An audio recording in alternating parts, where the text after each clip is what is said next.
This month, there will be a conference in Lusaka, or a summit in Lusaka, Zambia, my country, led by the United States.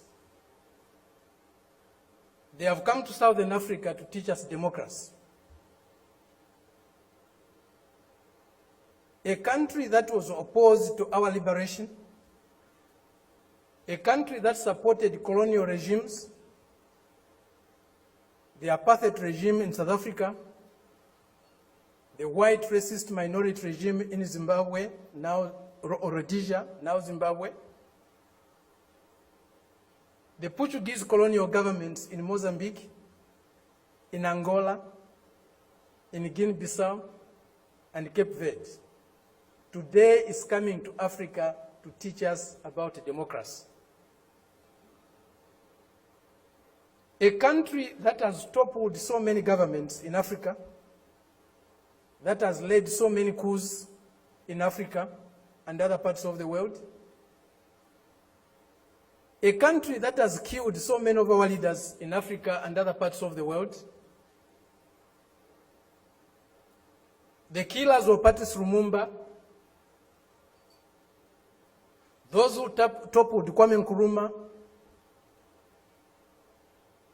those who killed Nasser,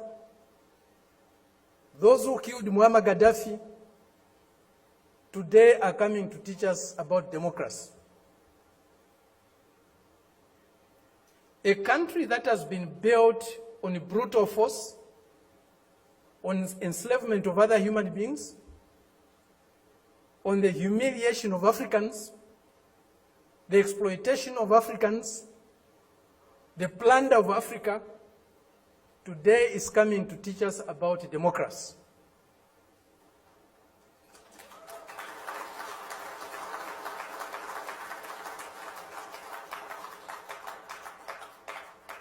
That's the arrogance, the imperialist arrogance, the racist arrogance that we are subjected to. We cannot have democracy where there is hegemony of the strongest, mightiest imperialist power. We cannot have democracy where a country's resources, a country's decisions are dictated to by another country. A country that is dominated by another country cannot be democratic. A country that lacks sovereignty cannot be democratic.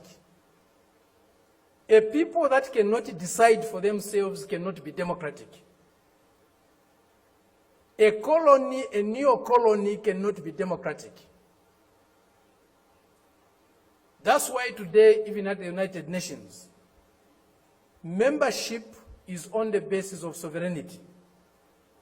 Only sovereign nations can be members of the United Nations, because only sovereign nations can decide for themselves. A colony cannot be a member of the United Nations. It's not by accident. It's not a mistake. If you have no respect for the dignity of others, if you have no respect for the sovereignty of other countries, you cannot claim to be a champion of democracy. They used to say, all roads lead to Rome. Today, we can confidently say, all roads to progress, all roads to what is better for humanity leads to Beijing.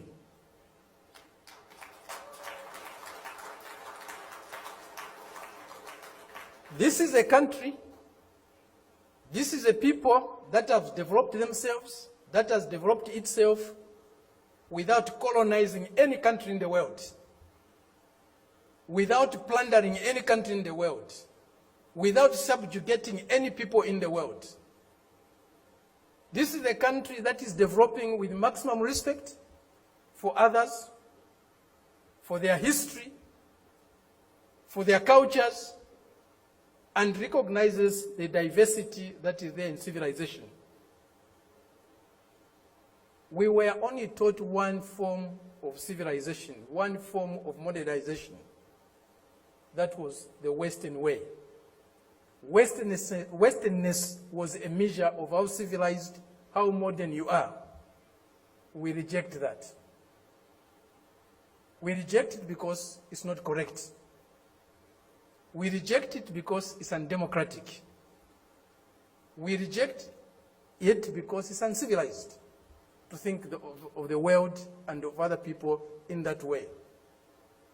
Today, they cannot accept the fact that China has caught up with them. China is about to surpass them in many areas of human endeavor. The imperialist arrogance is inhibiting them from accepting that reality.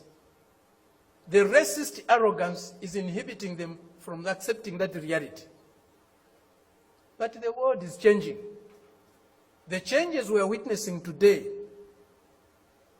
as President Xi said in Moscow recently, or the other day, they have never been seen in 100 years. They have shaped a world that they themselves today are scared of. And they have shaped a world that is not sustainable. Democracy, human development is not sustainable on the basis of plunder, on the basis of enslavement, on the basis of humiliating other people every day. That is a system we are seeing today, a system that will not survive if plunder is eliminated, if subjugation of other peoples, other nations is eliminated, if inequality in the world is eliminated. That system will disappear. The only system that you can survive and can endure for long is a system that is based on mutual benefit, win-win relationships, mutual respect for others, accommodation and tolerance of others, and fraternal love for all humanity. This is what we find in China today. This is what China's example is showing us.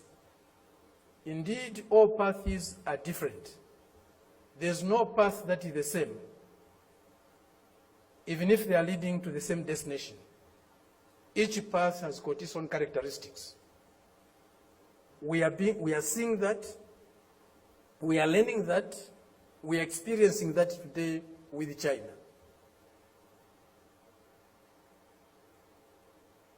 There are many things that need to be done to get the world that we want. A more just, a more fair, a more peaceful world is possible, but it won't drop from the skies. We have to struggle for it. And as Fidel said, if we struggle, we'll win. Thank you very much.